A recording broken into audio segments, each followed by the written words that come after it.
ہم ایسے ملک میں رہ رہے ہیں جس میں اللہ کا قانون نافذ نہیں ہے، جس کا مالی نظام سود اور جوئے پر ہے. ہم اس کو بدل نہیں سکتے. کیا کریں؟ کہاں جائیں؟ کس طرف جاؤں؟ کسے دیکھوں؟ کسے آواز دوں؟ اے ہجوم نامرادی، دل بہت گھبرائے ہے. کہاں جاؤں؟ دنیا میں ایک انچ نہیں ہے، کوئی ملک نہیں ہے جہاں اے اللہ تیرا دین قائم ہو. جائیں تو کہاں جائیں؟ دیکھیے ہماری بندگی جزوی ہے. نمازیں ہم پڑھ رہے ہیں، روزے ہم رکھ رہے ہیں، مسجدیں عالی شان بنائی ہیں، مدرسے بھی بہت بڑے بڑے بن گئے ہیں، واقعتاً اس میں کوئی شک نہیں. لیکن سوال یہ ہے کہ اوپر جو چھت ہے وہ تو کافرانہ ہے. قانون تو اللہ کا نہیں ہے، کتاب و سنت کے احکام تو نافذ نہیں ہے. ہاں نماز ہے، روزہ ہے، حج ہے، زکات ہے. تو نماز اور روزہ تو ہندوستان میں بھی ہو رہا ہے. تو چند ایک مسجدیں ہیں جنہیں وہ تاریخی اعتبار سے کہتے ہیں کہ یہ ہمارے مندر ہوتے تھے جنہیں مسجد بنایا گیا، ورنہ وہاں پر ہزاروں لاکھوں مسجدیں ہیں، آباد ہیں، لوگ نمازیں پڑھتے ہیں. کوئی روکتا ہے انہیں؟ ہم نے یہ ملک بنایا تھا کہ یہاں اسلام کا نظام قائم کریں گے. نماز تو آپ امریکہ میں جا کر پڑھیے، امریکہ کو کوئی اعتراض ہی نہیں. لیکن تم کہو کہ اسلام کا نظام ہم قائم کریں گے، نہیں کرنے دیں گے تمہیں کبھی بھی. تم چاہو کہ تم اسلام کا معاشی نظام قائم کرو، کبھی اجازت نہیں دیں گے. تم چاہو کہ اسلام کی معاشرتی اقدار کو تم قائم کرو، کبھی نہیں کرنے دیں گے. یہ ہے اس وقت جو ہمارے ساتھ پیش آ رہا ہے معاملہ. پورا مغرب اس پر اڑا ہوا ہے. اسلامی نظام کہیں نہیں آنے دیں گے. ہاں نمازیں پڑھو، ہمیں کوئی اعتراض نہیں. روزے رکھو، تم روزے 30 کی بجائے 100 رکھو، ہمارا کیا لیتے ہو؟ تو اب ہم جو کفر کے تحت زندگی گزار رہے ہیں اور اس اعتبار سے اللہ کی نگاہ میں ہم کافر ہیں. لیکن سوال یہ ہے کہ جائیں تو کہاں جائیں، کریں تو کیا کریں؟ نظام کفر کا ہے. قرآن کہتا ہے وَمَن لَّمْ يَحْكُم بِمَا أَنزَلَ اللَّهُ فَأُولَٰئِكَ هُمُ الْكَافِرُونَ. جو لوگ قرآن کی، اللہ کی اتاری ہوئی شریعت کے مطابق فیصلے نہیں کرتے وہی تو کافر ہے. کافر کسے کہتے ہیں؟ اقبال نے کہا نا، بتوں سے تجھ کو امید ہے، خدا سے نو امیدی، مجھے بتا تو صحیح اور کافری کیا ہے؟ تمہاری ساری امیدیں امریکہ کے ساتھ وابستہ ہیں. وہ مسئلہ طے کرا دے، وہ یہ کرا دے، وہ کرا دے. وہ معاملہ ہمارا، وہی تو سب سے بڑا چور وہی ہے، سب سے بڑا ڈاکو وہی ہے، سب سے بڑا اسلام کا مخالف وہی ہے، اور اسی کے پاس ہم جاتے ہیں. قرآن کا فتویٰ تو یہ کہ تم کافر ہو. ہاں انفرادی طور پر تم مسلمان ہو، اجتماعی طور پر قومی سطح پر تم کافر ہو. وَمَن لَّمْ يَحْكُم بِمَا أَنزَلَ اللَّهُ فَأُولَٰئِكَ هُمُ الْكَافِرُونَ. یہ 7واں رکوع ہے سورہ مائدہ کا. اور پھر فرمایا وَمَن لَّمْ يَحْكُم بِمَا أَنزَلَ اللَّهُ فَأُولَٰئِكَ هُمُ الظَّالِمُونَ. جو اللہ کے اتارے ہوئے قانون کے مطابق فیصلے نہیں کرتے وہی تو مشرک ہیں. اللہ کے حکم کو چھوڑ کے کسی اور کے حکم پر فیصلہ کر رہے ہو، اس سے بڑا شرک کیا ہوگا؟ اور تیسری مرتبہ فرمایا وَمَن لَّمْ يَحْكُم بِمَا أَنزَلَ اللَّهُ فَأُولَٰئِكَ هُمُ الْفَاسِقُونَ. وہی تو فاسق ہیں، فاجر ہیں، وہی تو سرکش ہیں، وہی تو باغی ہیں، وہی تو غدار ہیں اللہ کے، جو اللہ کی شریعت کے مطابق فیصلے نہیں کرتے. اب ان 3 آیتوں کے ضرور سے سمجھ لیجیے ہم کہاں کھڑے ہیں، کیا کر رہے ہیں. دیکھیے میں آپ کو ایک مثال دیتا ہوں.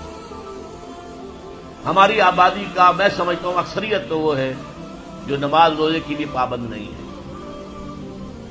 ان چیزوں کا چرچا شہروں میں زیادہ، دیہات میں بہت کم رہ گیا، بہت کم، بہت کم. اور ہماری 70% آبادی دیہات کے اندر ہے.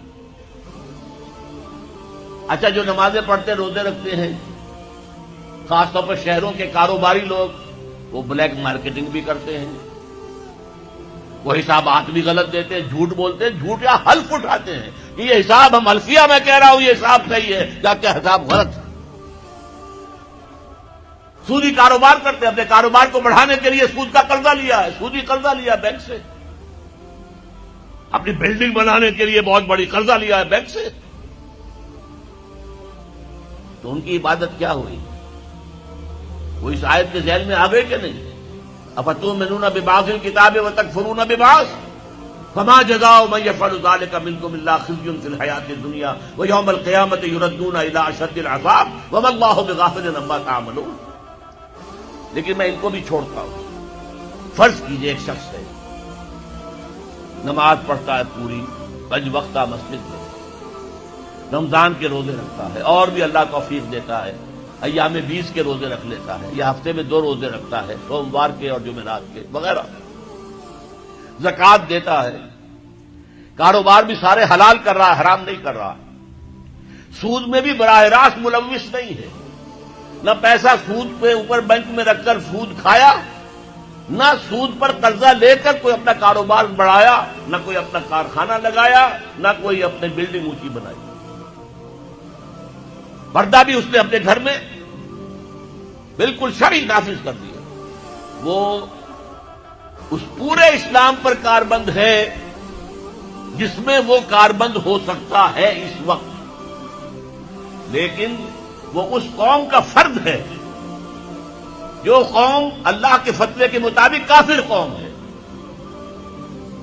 جو اللہ کے فتوے کے مطابق مشرک قوم ہے، جو اللہ کے فیصلے کے مطابق فاسق و فاجر قوم ہے۔ قوم کے فرد تو ہم اسی کے ہیں، چور کا ہاتھ تو نہیں کاٹا جا رہا، ڈاکوؤں کو وہ سزا تو نہیں جا رہی سورہ مائدہ میں جو آئی ہے، ان کے ہاتھ اور پاؤں مقابل سم سے کاٹ دیے جائیں، یا یہ کہ انہیں ملک سے باہر دفع کر دیا جائے، قتلوا تقتیلا، ان کے ٹکڑے کر دیے جائیں۔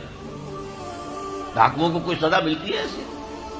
لیکن اصل میں جو لوگ شور مچا رہے ہیں وہ ہیں جو کہتے ہیں کہ یہ اسلامی سزائیں وحشیانہ ہیں، بے نظیر بھٹو کا کہنا ہے یہ وحشیانہ سزائیں ہیں، اللہ کی دی ہوئی سزائیں وحشیانہ ہیں، معاذ اللہ ثم معاذ اللہ ثم معاذ اللہ، کلمہ کفر ہے۔ اب اس کا کیا علاج ہے ہمارے پاس؟ کیا کریں؟